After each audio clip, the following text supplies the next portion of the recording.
ദൈവനാമത്തിന് മഹത്വം ഉണ്ടാകട്ടെ. ഒരു വചനം വായിക്കട്ടെ. യശയ്യാ പ്രവാചകൻ്റെ പുസ്തകം 51 അധ്യായം 7 വാക്യം. നിങ്ങൾ മനുഷ്യരുടെ നിന്നയെ ഭയപ്പെടരുത്, അവരുടെ ദൂഷണങ്ങളെ പേടിക്കുകയും അരുത്. Fear not the reproach of man, nor be dismayed at their revilings.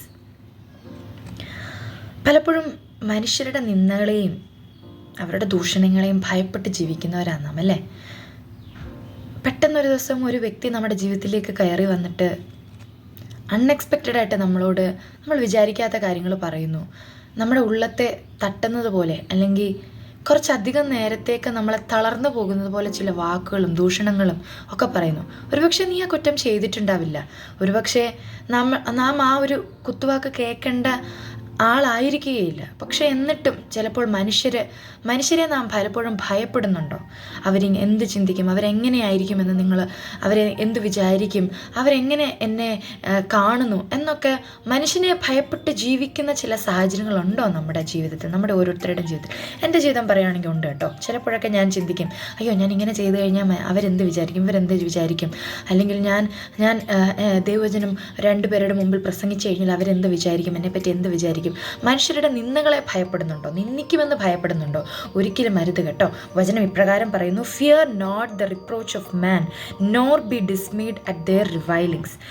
നിങ്ങൾ മനുഷ്യരുടെ നിന്ദയെ ഭയപ്പെടരുത്, അവരുടെ ദൂഷണങ്ങളെ പേടിക്കുകയും അരുത്. കാരണം എന്താണെന്നറിയാമോ?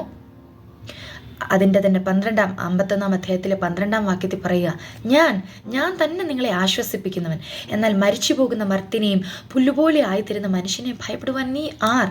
I am he who comforts you. Who are you that you are afraid of man who dies, of the son of man who is made like grass? അതെ, പുല്ലുപോലെയുള്ള ഒരു പുല്ല് വാടി പൂ ഉതിർന്നു പോകുന്നത് പോലെ പോകുന്നവരാ മനുഷ്യർ. അവരെ പേടിക്കേണ്ടെന്നേ. നമ്മുടെ കൂടെ ഒരാളുണ്ടല്ലോ.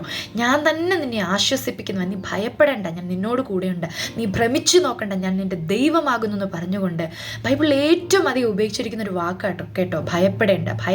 Fear not for I am with you, fear not for I am with you. അതെ, കർത്താവ് ഉയരത്തിൽ ദൈവം നമ്മുടെ കൂടെയുണ്ട്. നമ്മൾ ഏത് സാഹചര്യത്തിൽ ഭയപ്പെടുന്നു, വിഷമിക്കുന്നു, മനസ്സിടിഞ്ഞിരിക്കുന്നു, ഹൃദയം നുറുങ്ങിയിരിക്കുന്നു, തളർന്നിരിക്കുന്നു, അപ്പോഴൊക്കെ ആ വാക്ക് ഏറ്റേറ്റു പറ, ഫിയർ നോട്ട്, ഭയപ്പെടേണ്ട. നിന്റെ മനസ്സിനോട് നീ പറ, ഭയപ്പെടേണ്ട, fear not for I am with you. അതെ, നമ്മുടെ കൂടെ ഒരു ദൈവമുണ്ട്. ആരില്ലെങ്കിലും മനുഷ്യരെ ദുഷിച്ചാലും നിന്ദിച്ചാലും നമ്മുടെയൊക്കെ കൂടി, നമ്മുടെ ഓരോരുത്തരുടെയും കൂടെ, ഹൃദയം നുറുങ്ങിയിരിക്കുന്നവരോട്, ഹൃദയം നുറുങ്ങിയവർക്ക് യഹോവ സമീപസ്ഥൻ, മനസ്സ് തകർന്നവരെ അവൻ രക്ഷിക്കുന്നു എന്നാണ് വചനത്തിൽ പറയുന്നത്. അതെ, നമ്മൾ ഹൃദയം നുറുങ്ങി മനസ്സ് തകർന്നൊക്കെ ഇരിക്കുകയാണ്, ഒന്ന് ഓർത്തുകൊള്ളുക, ഭയപ്പെടേണ്ട.